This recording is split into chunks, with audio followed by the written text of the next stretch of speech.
Hello everyone. Sorry I can't make the first 2 days of school, but I have a few drawing exercises for you and this little video just to sort of give you a brief introduction to CAD. What you're seeing before you right now is done in the program that we'll be using, which is Autodesk Inventor, and this is a simulation of a V8 engine. So you're actually able to create different parts that assemble into a larger assembly and actually have the mechanical properties to make an engine work. So we will use the 3D printer. We will go from two-dimensional drawing to three-dimensional modeling.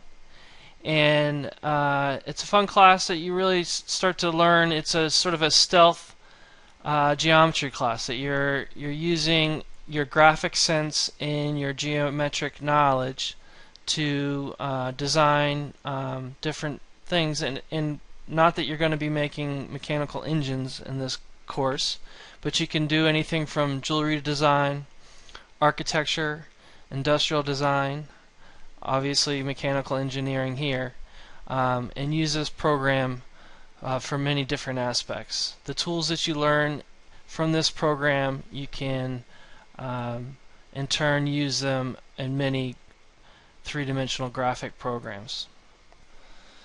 So I have some drawing exercises for you guys. I tend to do this every year just to see where everyone is coming and seeing how strong their visual sense is. But right after this fun and exciting video of the grading policy, I will give you your assignment. Okay, what you see before you is the grading policy for this course. This is similar to most elective courses where, unlike math and English where you have homework and assignments and tests, your performance in the class is what you're graded on. So the big one, even though it says that it's 40% of your grade, participation grade is definitely a larger portion of your grade because this is your daily activities and participation within the class. So listed here, graded on your effort. Being that this is generally a group format, your cooperation with others, your cooperation with me, how respectful you are in the class in regard to the facilities. Are you respectful to the group environment? Your ability to focus on assignments. Everyone learns at different rates, so trying to keep the same pace for all students in class is practically impossible. I do ask you to focus on your assignments, and whether you're making great strides in one day or throughout the week or taking it in baby steps, your participation grade will reflect on your work ethic towards your assignment, your ability to focus on that assignment. Each day you have the possibility of getting a maximum of 3 points for class participation. On a scale from 0 to 3, 0 being the worst and 3 being the best. So at every D day you would get a maximum of 9 points in the course of 4 days because we only meet 3 out of 4 days. The project grade is 60% of your grade. Now the concept of work ethic sort of applies to your project grade and your participation grade. So where does that fall into? It's sort of a fuzzy line. You're expected to work on your projects on a daily basis, and that's what work ethic is. Do you come to class ready to work?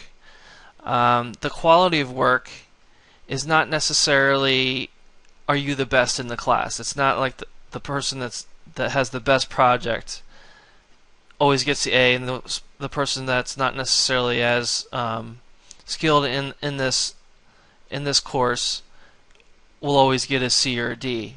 That if you're able to provide evidence of the learning goal and the main concepts within an assignment, and I can see that you're working on it every day, your project grade will reflect that hard work. And finally, this concept of being a team player and having the ability to give and accept constructive criticism will become an important role within this course. This is not an environment where you're working by yourself. Often you will be paired up with one or two other people to work on a group assignment. And I need you to have an open mind and respect different points of view. Now I appreciate you listening to this exciting video on the grading policy within this course, and I'm sure it will be the highlight of your day. But now you will start some beginning drawing assignments that will help me assess where you're coming from and how I can direct you in the course of this class.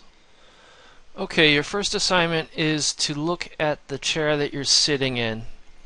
It most likely looks like something like this, right? It might have a desktop attached to it, but you want to think about how you would analyze this object and how you can best describe this object. So what I'm asking for is a visual description, i.e. a drawing of whatever you're sitting in right now. I want you to give me as much detail as possible and as many views as necessary that you feel are needed to describe this object, which we'll call a chair or possibly a desk chair. Your first approach could be to make some small sketches of the chair in several different angles, trying to get the general feel of the object. Then I want you to make a large drawing with multiple views, trying to describe this object as best you can. You will receive no measuring device or drawing utensils other than a pencil and paper. There will be no rulers and measuring tapes, for instance. So you will use your perception as best you can to describe the object to the best of your ability. Good luck.